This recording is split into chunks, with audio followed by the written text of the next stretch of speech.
small, they're very flexible. I didn't have to be, like she said, on the campus all the time. I could be online some and be at home with my family.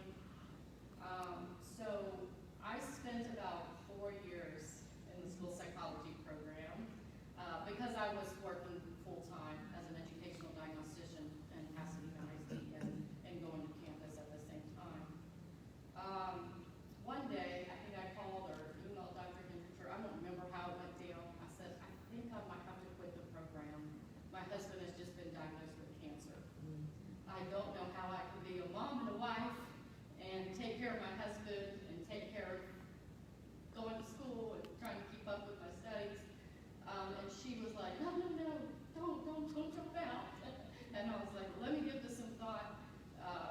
So I did continue through the program, through all of his treatments and everything we went through. And I can't say enough for Dr. Hendricker and her support, but we found a way around it, and I was able to continue the program. And I did finish and graduate in 2020.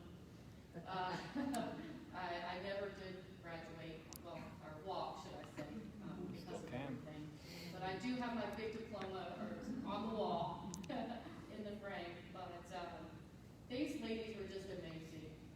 Not only were they great professors and taught us everything, I felt so prepared once I walked into the school to do my internship only. I just felt like I knew so much more than some other people did that went to other programs. They're great educators, but they're also great people. On the other side of the education, I mean, you could call them at any time, you could email them, they were just always there when you needed something, and that's really hard to find. So I was so blessed